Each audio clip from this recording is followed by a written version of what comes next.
क्रीडा व युवक सेवा संघटना सन्माननीय सुहास पाटील सर, उपसंचालक क्रीडा विभाग, सन कोल्हापूर 2026 क्रीडा विभाग. 27 या वर्षाच्या शालेय स्पर्धेच्या नियोजनासाठी आपण एकत्र आलेलो आहोत। या प्रसंगी व्यासपीठावर असलेले या जिल्ह्याच्या जिल्हा क्रीडा अधिकारी सन्माननीय पल्लवी राठोड मॅडम, कोल्हापूर विभागीय शालेय शिक्षण महासंघाचे अध्यक्ष सन्माननीय आरवाई सर, माझे मित्र राज्य असोसिएशनचे उपाध्यक्ष श्री मनोहर यादव सर, शिवछत्रपती पुरस्कार श्री शिवाजी पाटील, तालुक्याचे सर्व सन्माननीय अध्यक्ष जानगुडे सर, सन्माननीय पाटील सर, सर्व पदाधिकारी, माझे कार्यालयातील सर्व सहकारी आणि गुरुपीठावर बसलेले आपण सर्व गुरुजन वर्ग, आपल्याला खूप स्वाभिमानानं सांगावं वाटतं, आपण जे कर्तृत्व केलेलं आहे याचा स्वाभिमान आम्हा सर्व प्रशासकीय अधिकाऱ्यांना आणि शासनाला पण आहे।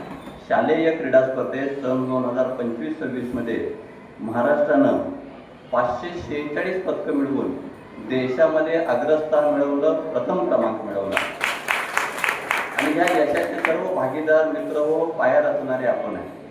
आम्ही जरी प्रशासकीय कामामध्ये पुढे दिसत असलो, परंतु जी कॅपॅसिटी बिल्डिंग तयार करायची असते एखाद्या व्यक्तिमत्वाची, खेळाचा मूलभूत पाया रचायचा असतो आणि हा मूलभूत पाया रचण्याचं जे काम करतात ते मित्र हो आपण आहे।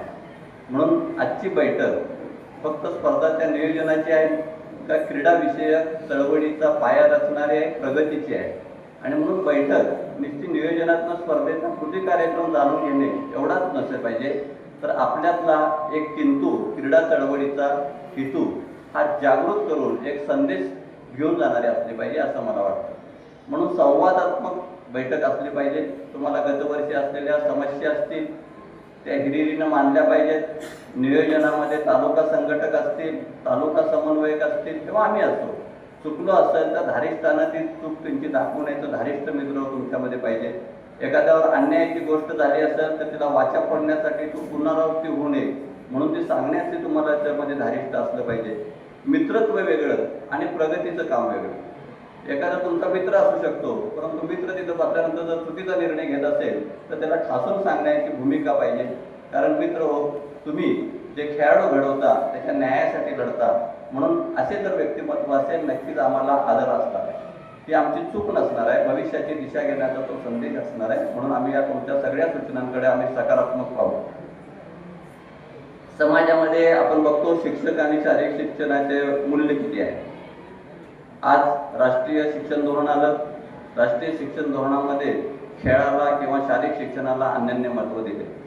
एक वैकल्पिक विषय होता, तो आता आधारात्मक आणि की सकारात्मक घेण्याचा विषय झालेला आहे। आणि मित्र, शारीरिक शिक्षण कसं चळवळीचं आहे हे तुम्ही आम्ही पाहतो। वर्गामध्ये कुठली शिस्त लावायची असेल त्यावेळी शारीरिक शिक्षक आठवतो, एखादा मोठा कार्यक्रम असू दे नियोजनाचा शारीरिक शिक्षक आठवतो, विद्यार्थी सगळे एकत्र करायचे असू दे शारीरिक शिक्षक आठवतो। आणखी मग जिथं जिथं चळवळीचं काम आहे तिथं पुढाकार असतो। आणि मग तुमच्या न्यायिक वृत्तीनं काही मागण्या असतील तर त्या आम्ही प्रशासकीय दृष्ट्या नक्कीच सकारात्मक घेऊ। आमचा शारीरिक शिक्षण हा क्रीडा कार्यालयाचा मूळ आधार आहे। शारीरिक शिक्षण संघटना ही आमच्यासाठी मूलभूत आधार असणारी संस्था आहे। आणि म्हणून तुमच्या सगळ्या समस्यांमध्ये आम्ही प्रशासकीय अधिकारी असतो हे तुमच्या बरोबर आहोत। आम्ही पण आमच्या व्यासपीठावर ठासून सांगू की तुमच्या ज्या भूमिका आहेत त्या कशा रास्त आहेत, आणि ठासून पण सांगू जिथं ज्या रास्त भूमिका नसेल ती चुकीची भूमिका आहे, म्हणून हे पण आम्ही तुम्हाला समजावून सांगू। आणि म्हणून शारीरिक शिक्षण हा तंत्रशुद्ध प्रशिक्षण देणारा एक मूलभूत केंद्र आहे।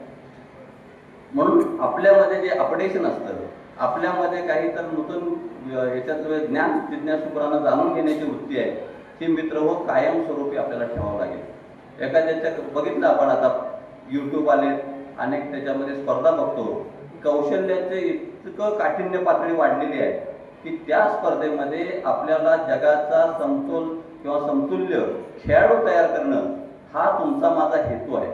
आणि ह्याचा पाया रचण्याचं काम तुमचं माझं आहे। आणि म्हणून ह्याच्यामध्ये आज बघितलं ललिता बाबर इथून तयार झालेले आहेत, स्वर्गीय खाशाबा जाधवांची भूमी आहे, इथं शिक्षण घेतलेलं आहे। म्हणून शिक्षण संस्था ही खेळाला चालना देणारी पूर्व महत्त्वाची संस्था आहे। म्हणून मित्र, आपल्या मार्फत शाळेमध्ये जे शिक्षण संस्थेचे पदाधिकारी असतील, मुख्याध्यापक असतील, याच्याबरोबर एक चांगलं समन्वयाचं वातावरण पाहिजे. आणि त्याच्यामध्ये त्याच्यापेक्षा जास्त तुमच्या शारीरिक शिक्षणाचे कर्तव्य काय, अभ्यासक्रम काय आणि तो मूलभूत अभ्यासक्रम शिकवण्यासाठी माझ्याकडे लिटरेचर आहे का, असं तुम्ही जेव्हा पाहता तर मित्र मला दुःखानं सांगावं असं वाटतं. आपण 20, 25, 30 वर्षापूर्वी कुणी बीपीएड केलं असेल त्यावेळेची परिस्थिती आणि आता शिक्षण धोरणामध्ये बदलता अभ्यासक्रम याची आधुनिक पुस्तकं आपल्याकडे आहेत का, असलं तर नक्कीच आपलं मी कौतुक करतो, नसेल तर मित्र घ्या. तुम्हा आम्हाला ज्या कामासाठी आपली ओळख आहे ते काम आपल्याला निष्णात असणं माहिती पाहिजे, त्याच्याविषयीचे कायदे माहिती असणं आवश्यक आहे. मी एखाद्याला शिक्षकाला मागितलं तुमच्यामध्ये वर्षभर शिकवलेल्या सगळ्या मला टाचन वयाची प्रत द्या किंवा काय शिकवलं असेल त्याचे जे शारीरिक शिक्षणचा घटक चाचण्याचा प्रत द्या, एखाद्या माहितीच्या अधिकारात मागितलं. माझा अनुभव सांगतो, आम्ही शाळेत गेल्यानंतर एका ठिकाणी असंच मित्रत्वाचं वातावरण म्हणून त्यांना वाटलं की तिथे गेल्यानंतर आले चहा पिले तर जातील. मी म्हटलं तुमची टाचण वही दाखवा. मग पहिल्यांदा 2 घटक चाचण्या, सामायिक आणखी त्याच्यामध्ये वार्षिक परीक्षा. मग त्यांना सांगितलं की तुम्ही चाचण्या कधी घेता, तर आम्ही अशा लगेच चाचण्या घेतो. मुख्याध्यापक पण कौतुक करत होते आपल्या शिक्षकाचं. मित्र हो, तारीख कधी सांगा म्हटलं. त्या शिक्षकाला त्याच्या चाचण्या घेतलेल्याची तारीख येतच नाही. शाळेमध्ये इतर विषयांच्या परीक्षेचं वेळापत्रक तयार होतं, तारीख असते, परंतु मित्र हो आपल्या शालेय शिक्षण विषयाची परीक्षा कुठल्या तारखेला घेतली त्याचं वेळापत्रक मित्र हो आपल्या त्या शाळेमध्ये मुख्याध्यापकाच्या सही निघत नाही. म्हणून हा विषय टिकवण्याचं काम फक्त संघटनात्मक किंवा शासन निर्णय काढून होणार नाही. जे मूलभूत काम आहे, परिणामकारक काम आहे, तुमचं आमचं अस्तित्व दाखवायचं जिथं काम आहे, ते मूलभूत काम मित्र हो त्या पद्धतीनं झालं पाहिजे. आणि ज्यावेळी आम्ही अधिक सखोलपणे तिथे गेलो, शिक्षकांनी ABC तारीख सांगितली, मी त्या दिवशीची टाचण वही काढली. लांब उडी शिकवणे ही शारीरिक शिक्षणाची चाचणी होऊ शकते का मित्र? आज 60-70 विद्यार्थी असतात. 60-70 विद्यार्थ्यांना कोणतरी चाचण्या घेण्यासाठी सहकार्य लागत असेल, कोण टेप धरायला लागत असेल, कोण घड्याळ असेल, काय मूलभूत कामाच्या गोष्टी असतील. मित्र आम्हाला एक सुद्धा सहकारी लागत नाही, एक सुद्धा कधी कागद लागत नाही, एक सुद्धा साहित्य लागत नाही. आमचं जड वस्तू संग्रहालय बघितलं की त्याच्यामध्ये कोणतंही नसतं. एक फुटबॉल घेतलेला असतो 20 वर्षापूर्वी, 15 वर्षापूर्वी व्हॉलीबॉल घेतलेला असतो आणि मित्र तसा जतन असतो. तो वापरलेला पण लिहिलेलं नसतं आणि बाद झालेला पण लिहिलेलं नसतं. म्हणून या विषयाला चळवळीनं काम करून पुढे घेऊन जाण्यासाठी मित्र वर्षभराचा तुमचा आराखडा तयार पाहिजे. शाळेच्या संस्थेला, मुख्याध्यापकाला शारीरिक शिक्षण अभ्यासक्रम शिकवण्यासाठी काय आवश्यक आहे त्याची मित्र एक मीटिंग झाल्यानंतर तुम्ही यादी दिली पाहिजे. त्यातल्या 100% गोष्टी होणार नाही, परंतु 10% गोष्टी होतील, 20% गोष्टी होतील. आणि जे गरजेचं आहे ते जर आपण त्याच्यामध्ये घेतलं आणि हा तांत्रिक विषय आम्ही शिकवला पाहिजे. जर समजा स्विमिंगचं कौशल्य शिकवायचं आहे आणि तुम्ही स्विमिंग शिकवण्यासाठी निष्णात आहे, ते चांगल्या रीतीने शिकवू शकता समजा. आणि त्याच ठिकाणी एखादा इतर विषयांचा जसा विषय देतात त्याला शिकवायला सांगितलं, मित्र काय होईल? तुम्ही इमॅजिन करा. मग विद्यार्थ्यांची प्रतारणा करण्याचं काम गुरुपीठावर बसून तुम्हा आम्हाला करता येणार नाही. त्या विद्यार्थ्यांच्या मूलभूत शिक्षणाचा गुणवत्ता वाढवण्याचं काम तुम्हा आम्हाला सचोटीनं करावं लागेल. आणि ती सचोटी तुमच्यामध्ये टिकवायची असेल तर मित्र काही ठिकाणी मुख्याध्यापकांना ठासून सांगावं लागेल, माझे विषयाचं शिक्षणाचं आहे, हा मला जर विषय जिवंत ठेवायचा असेल, माझं अस्तित्व दाखवायचं असेल, माझ्या विद्यार्थ्याला प्रगती करायचं असेल तर मित्र माझ्या विषयाला दिलेला जो वेळ आहे तो मला हवा आहे. आणि असं असेल तुम्ही लेखी द्या आणि लेखी दिल्यानंतर लक्षात येईल तुम्हाला की तुमचं अस्तित्व तिथं तयार होतं, तुम्हाला न्याय मिळतो.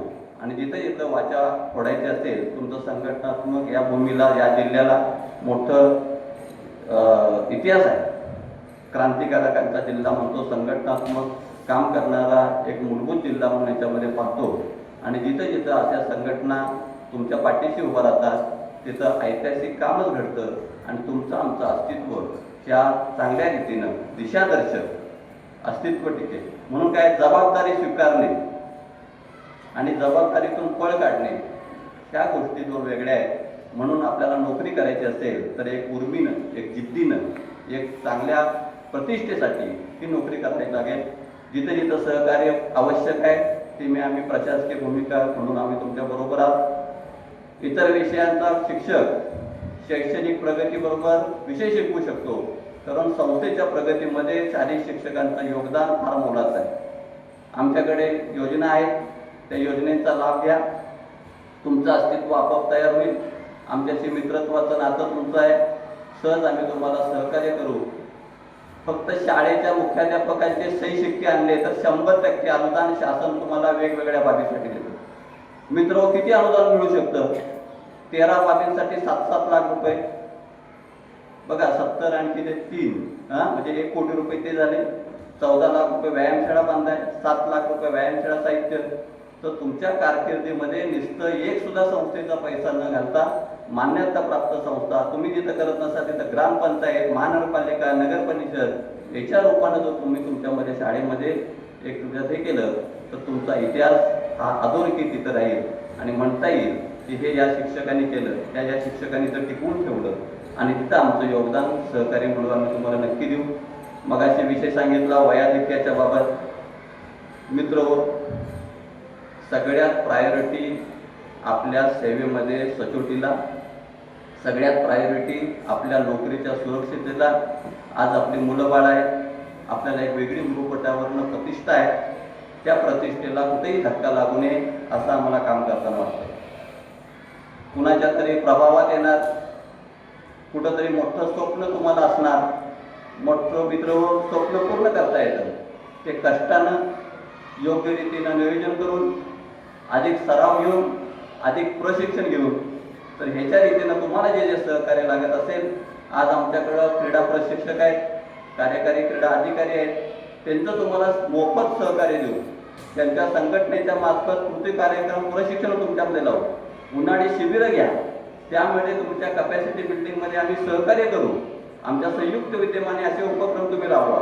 तर मित्र हो, खोटा खेळाडू खेळवणं, जन्मतारीख बदलून खेळवणं, शाळाबाह्य खेळाडू खेळवणं, तर ह्या गुरुपीठावरनं केलेलं काम हे अक्षम्य असणार आहे. गतवर्षी आम्हाला कुस्ती स्पर्धेमध्ये जवळजवळ 10 वयाधिक्याचे खेळाडू विभाग स्पर्धेमध्ये झाले. तुम्हाला काय अधिकार आहे की आमच्या सर्व शिक्षकांच्या कष्टावर पाणी टाकायचा? तुम्हाला काय अधिकार आहे आमच्या पालकांच्यावर कष्टावर आणि आर्थिक नियोजनावर हे पाणी टाकायचा? तुम्हाला काय अधिकार आहे खेळाडूंच्या कष्टावर तुम्ही घाला घालायचा? मित्र, आम्ही सांगू आरवाई सरांना किंवा यादव सरांना, अशा शिक्षकाच्या पाठीमागं यासाठी कधीही उभं राहायचं. समाजामध्ये संदेश गेला पाहिजे की जो चुकीचा आहे त्याला चुकीचं आहे. तुमच्यामुळं माझी 99 लोकांचे कष्ट वाया गेलं, प्रशासनाचं नियोजन वाया गेलं. एक सिंपल सांगा, एका गटातला खेळाडू पुढे जातोय आणि त्यानं 7 खेळाडूंना हरवलं. प्रत्येक तालुक्यामध्ये असे त्या गटामध्ये 25-25, 40-40 खेळाडू, असे विभागामध्ये त्या तालुक्यांमध्ये असे 25-40 खेळाडू, जिल्ह्यामध्ये जिंकणारे खेळाडू आणि विभागामध्ये गेल्यानंतर त्याच्यावर सगळं पाणी. यावर्षी फौजदारी कारवाई त्याच्यावर. तुमच्यामुळं तुमच्या मुख्याध्यापकाची नोकरी धोक्यात घालवू नका.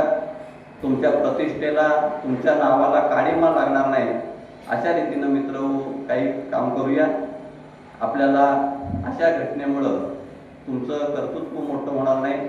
आपण प्रवाहाला चालना देणारे लोक आहेत, आपण त्याच्या कौतुकाला अधिक साथ देणारे लोक आहेत, त्याच्या कष्टाला पुढे घेऊन जाणारे लोक आहेत, अन्यायाला वाचा फोडणारे लोक आहेत. आणि खेळाचा या प्रवाहामध्ये सातत्यपूर्ण काम केलं राहिलं तर यश मित्र नक्की मिळतं. तुमच्या कष्टातून मिळवलेलं यश हा स्वाभिमान शिक्षक आपण आपल्याला कायमस्वरूपी सांगू.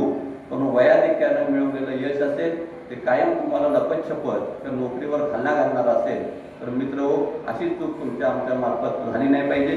कारण गुरुपीठावरचा पाटीलचा आदर्श तुम्ही आम्ही पाळणारी लोक आहोत आणि अशा रीतीनं पुढं काम करूया. खेळाडू आरक्षणाबाबत आपण बघतो, काही गोष्टी तुम्हाला सोशल मीडियातनं कळतात, काही गोष्टी आम्ही प्रशासकीय याच्यामध्ये करतो. अनेक शिक्षक, संघटनाचे पदाधिकारी आहेत, मित्र व आम्ही आमच्या नोकरीच्या कारकिर्दीत खेळाडूला त्याचं खेळाचं साहित्य न सांगणारा माणूस नोकरीला निवडलेला बघितला. ज्याला ट्रॅम्पोलिन काय आहे हे ट्रॅम्पोलिनच कधी आयुष्यात माहिती नव्हतं. आमचे आयुक्त साहेब होते, त्याच्या समोर हा विषय घडलेला होता. अशी कौशल्य करायला सांगितली. ABC गेम होता, वजन उचलण्याचा. साधा मोकळा पार उचलायला येईना म्हणून त्याला काठी उचलायला मित्र सांगितले. ती काठी पण शास्त्रोक्त उचलता येत नाही. जिथं जिथं खेळाडूंच्या नोकरीची सुरक्षितेची हमी असेल तिथं आपण चळवळीनं काम केलं पाहिजे. कोण चुकीचा माणूस असा संदेश घेऊन असेल तर तुमच्या स्तरावरचा तो संघटक आहे तो जिवंत राहिला पाहिजे. कारण तुम्ही शिकवलेल्या विद्यार्थ्यांसाठी ती नोकरी आहे. जो प्रामाणिक खेळलेला याचा आहे त्याच्यासाठी जीवनाच्यासाठी ती भाकरी आहे. आणि म्हणून कोण काही टीका करतो, कोण कोणाला काय वाटतं हा विषय नाही. आपल्याला स्वाभिमानानं स्वतःच्या अंतर्मनाला मी जे काम करतोय ते खेळाडूच्या प्रगतीचं आहे का नाही एवढा संदेश स्वतःमध्ये बघितला आणि मग येणारं कितीही कठीण काम असेल ते मित्र हो काम वाटत नाही. टीका टिप्पणी होत राहील परंतु सत्य कायम सत्यच राहणार आहे आणि म्हणून सत्याचा कायम विजयच होणार आहे. आणि अशा रीतीनं खेळाडूंच्या पाठीमागं पण काही अपप्रवृत्ती तर तुमच्या समोर आल्या, त्या निदर्शनास आणा. तिथं तुम्ही त्याच्यामध्ये चळवळीचा कार्यकर्ता म्हणून काम करा, अशी एक तुम्हाला सर्वसाधारण या ह्याच्यामध्ये आहे. दुसरा आहे की स्पर्धाचा बहिष्काराचा विषय. मित्र, तुम्ही एका ठिकाणी नोकरीला तुम्ही त्या संस्थेचं प्रतिनिधित्व करत आहात. संस्थेनं तुम्हाला हक्क दिला का हो विद्यार्थ्यांना वंचित ठेवण्याचा? तुम्ही प्रशासकीय दृष्ट्या अशा गोष्टीकडे बघा. तुमच्या रास्त मागण्या, ज्या रास्त मागण्या आहेत त्या आम्ही पुढंच तुम्हाला सहकार्य करू. पुढं प्रशासनाच्या समोर आम्ही त्याच्यामध्ये पुढाकार घेऊन पुढं पाठवू. काही सातारमध्ये काही संघटना आहेत त्यांच्याशी आम्ही चर्चा करू. विद्यार्थ्यांशी मित्र हो मिळणारी संधी जी स्पर्धेच्या रूपानं आहे ती तुम्हाला विद्यार्थ्यांना द्यावीच लागेल. भविष्यामध्ये प्रशासकीयाचं पत्र आलं समजा, तुम्हाला एका शाळेने सांगितलं की आता मॅडमचा जो काही कृती कार्यक्रम असेल की 25 तारखेपर्यंत 1 तारखेपर्यंत तुम्ही प्राथमिक एंट्री भरा. तुम्ही ती एंट्री भरली नाही, काय होईल? नोकरी गोष्ट वेगळी, आणखी लोकशाही पद्धतीनं सनदशीर मार्गानं मागण्या ह्या गोष्टी वेगळ्या. तुम्ही घडवलेले खेळाडू, तुम्ही त्याच्यावर कष्ट घेतलेले खेळाडू, त्यांच्याबद्दल मी म्हणू शकतो का की त्याला स्पर्धेमध्ये जायचं नाही? काही अनुभव कमी असणारे व्यक्ती कधी कधी म्हणू शकेल, त्यांचा आम्ही समज काढू. जिल्हा क्रीडा अधिकारी मॅडम आम्ही आहे, संघटनाचे पदाधिकारी एकत्र बसू. परंतु स्पर्धेच्या संधी असतील त्या सर्वांना समान आहे.